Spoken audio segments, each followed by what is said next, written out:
आदरणीय साथियों, प्रणाम। बिहार विधानसभा निर्वाचन 2025 के परिप्रेक्ष्य में ट्रेनिंग वीडियोस की श्रृंखला में इस वीडियो में हम बात करेंगे पीठासीन अधिकारी की डायरी के बारे में। यह अत्यंत महत्वपूर्ण दस्तावेज है। इसे हम कैसे भरेंगे, आइए सिलसिलेवार जानते हैं। सबसे पहले आप राइट साइड में सुभिन्नक मोहर लगा दीजिए। एक गोल वाली मोहर आपको सामग्री प्राप्ति के समय मिलती है। उसमें आपके मतदान केंद्र का क्रमांक और विधानसभा क्षेत्र का क्रमांक बटे में लिखा हुआ रहता है। आपको प्रत्येक प्रपत्र पर और प्रत्येक लिफाफे पर इस मोहर को लगा देना चाहिए। पीठासीन अधिकारी की डायरी के नवीन प्रारूप में कुल 27 बिंदु है। हम उस नवीन प्रारूप के अनुसार ही इसे तैयार कर रहे हैं। यदि आपके विधानसभा क्षेत्र में प्रशिक्षण के दौरान इससे इतर कोई प्रारूप बताया जाता है तो कृपया उसका अनुसरण करें।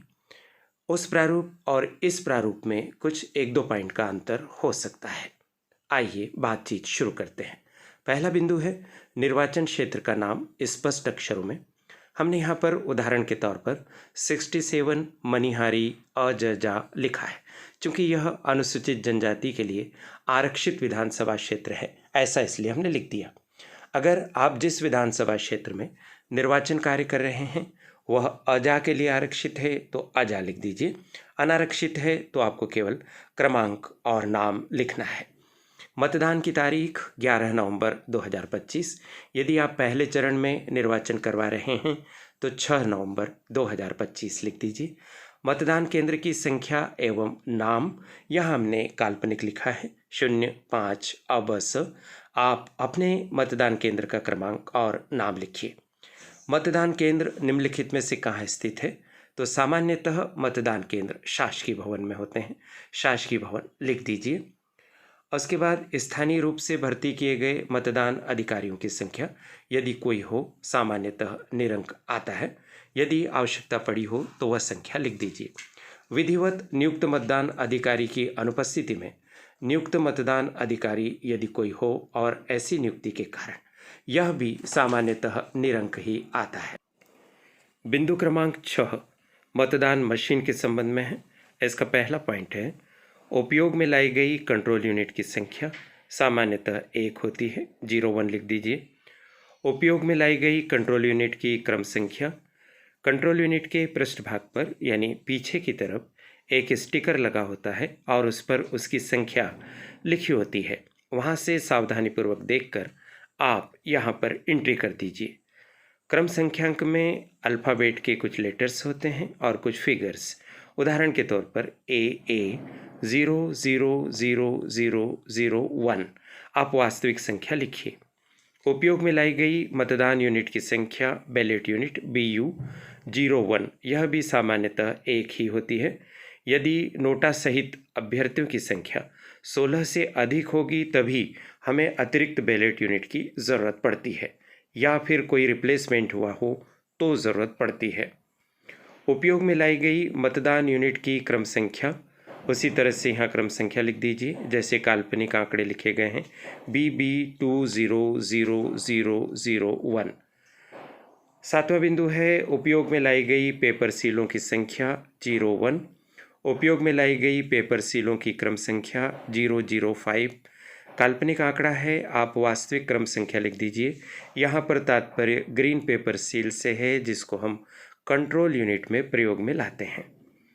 सातवां बिंदु का दूसरा भाग है 7A, जिसमें प्रदाय किए गए विशेष टैग की संख्या 3 है जिसको हम कंट्रोल यूनिट में उपयोग में लाते हैं। प्रदाय किए गए विशेष टैग का क्रम संख्यांक यहाँ काल्पनिक लिखा है 1012 से 1014। आप वास्तविक क्रम संख्यांक लिख दीजिए। उपयोग में लाए गए विशेष टैग की संख्या 01। उपयोग में लाए गए विशेष टैग का क्रम संख्यांक 1012 काल्पनिक है, आप वास्तविक लिखिए। उपयोग में न लाए गए वापस किए गए विशेष टैग की क्रम संख्यांक 2 वापस किए थे हमने 1013 1014।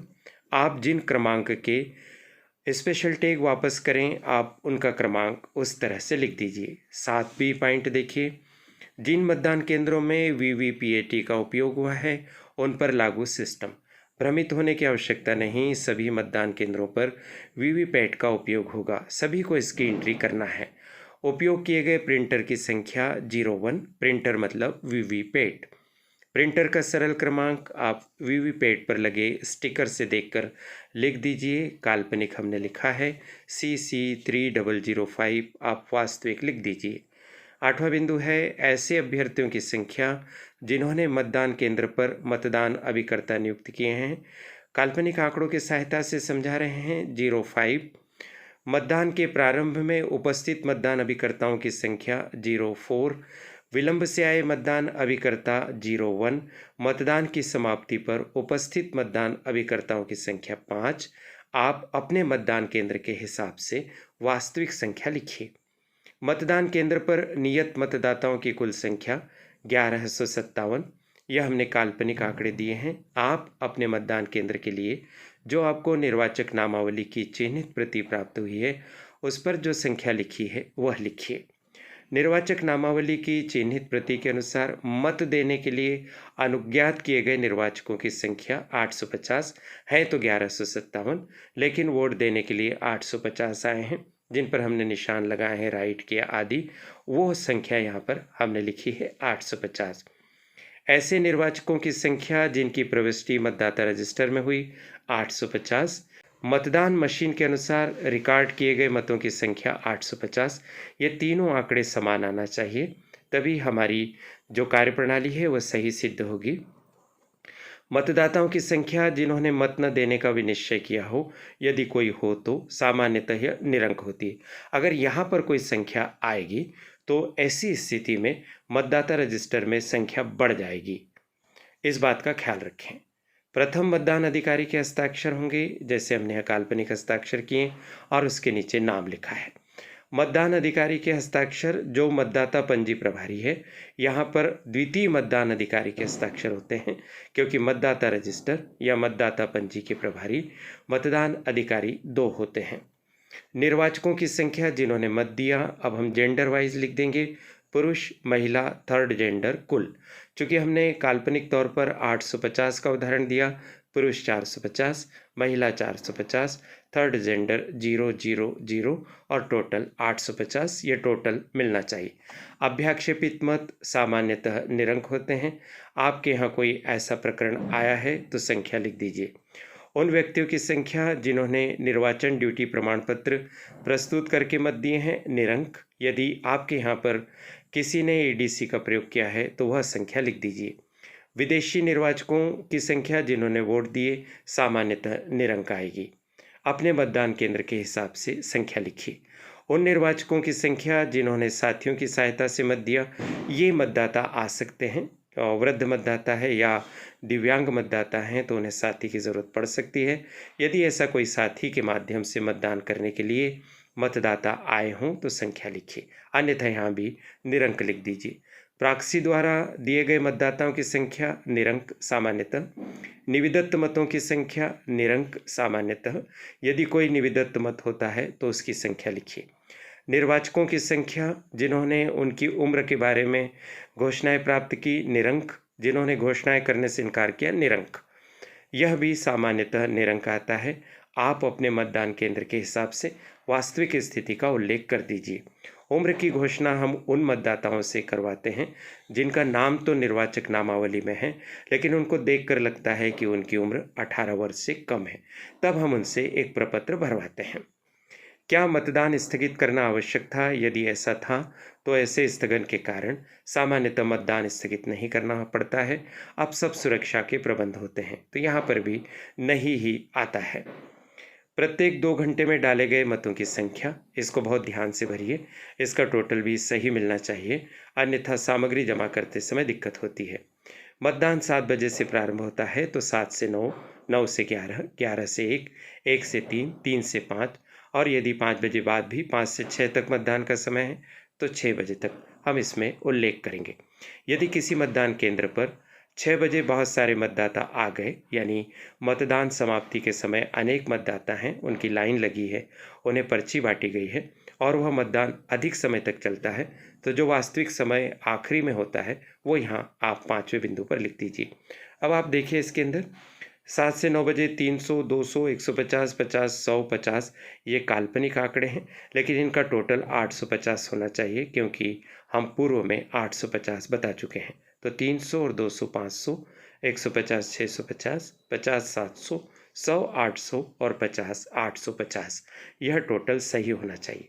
नया पॉइंट जोड़ा गया है 2024 से। आगमन दौरा पत्रक के अनुसार केंद्र पर आगंतुकों का विवरण। समय समय पर आपके मतदान केंद्र पर कुछ अधिकारीगण आएंगे, जैसे प्रेक्षक आ सकते हैं, डीईओ यानी डिस्ट्रिक्ट इलेक्शन ऑफिसर यानी कलेक्टर साहब आ सकते हैं, RO returning officer, sector magistrate, zonal magistrate, जो भी आपके मतदान केंद्र पर आए यहाँ पर एंट्री अवश्य कर लीजिए। जो आए हैं उनका पदनाम लिखिए, कितने बजे आए हैं और उस समय क्या विवरण उन्होंने दिया है। शांतिपूर्ण मतदान है, हम ऐसी आदर्श स्थिति की कल्पना करते हैं। जिस समय उन्होंने दौरा किया उस समय प्रारूप 17 क के अनुसार यानी रजिस्टर के अनुसार और ईवीएम के अनुसार कितने मतदान हुए, दोनों की संख्या बराबर आनी चाहिए। सामान्य स्थितियों में 120 120 काल्पनिक हमने बताया है, आप उस समय के लिहाज से वास्तविक संख्या लिखिए। दूसरे क्रम पर आरओ दोपहर 1 बजे ये पधारे, शांतिपूर्ण मतदान देखा और 650 मतदाता उस समय तक मतदान कर चुके थे। 20वां पॉइंट देखिए, मतदान समाप्त होने के समय पंक्तिबद्ध मतदाताओं को समय पर दी गई पर्चियों की संख्या सामान्यतः निरंक होती है। कुछ क्षेत्रों में उस समय मतदाता रहते हैं, तो जितनी पर्ची बांटी है उसकी संख्या लिख दीजिए। अंतिम मतदाता के मत देने के पश्चात मतदान समाप्ति का समय सामान्यतः 6 बजे आप अपने मतदान केंद्र के हिसाब से लिखिए। निर्वाचन अपराधों के विस्तृत विवरण सामान्यतः निरंक आता है। अगर यहाँ निरंक आ गया तो आगे भी बहुत सारी एंट्री निरंक आती है। यदि कोई अपराध हुआ है तो हमें उसका उल्लेख करना है। मतदान केंद्र से 100 मीटर की दूरी के अंदर मत प्रचार निरंक, यहाँ पर भी निरंक लिख दीजिए प्रचार के आगे। बी में मतदाताओं द्वारा प्रतिरूपण करना निरंक। मतदाता केंद्र पर सूचना की सूची को या अन्य दस्तावेजों को बिगाड़ना निरंक। मतदाताओं को रिश्वत देना निरंक। मतदाताओं और अन्य व्यक्तियों को भयभीत करना निरंक। मतदान केंद्र पर कब्जा करना निरंक। क्या निम्नांकित कारणों से मतदान में विघ्न या बाधा उत्पन्न हुई है? सामान्यतः इसमें भी नहीं आता है। बलवा, खुली हिंसा, प्राकृतिक विपत्ति, बूथ पर कब्जा, मतदान मशीन का विफल होना, अन्य कोई कारण। यदि ऐसा कुछ नहीं होता है तो सब जगह नहीं लिख दीजिए और ब्यौरे में निरंक लिख दीजिए। यदि संयोगवश कोई ऐसी घटना घटित होती है तो उसका उल्लेख कीजिए।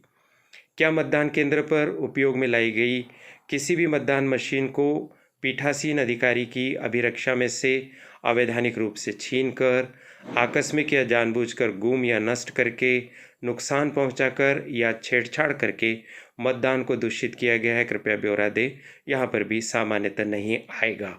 आप देख पा रहे हैं कि ये बहुत ही सेंसिटिव डॉक्यूमेंट है और इसमें बहुत ही महत्वपूर्ण जानकारी दी जाती है।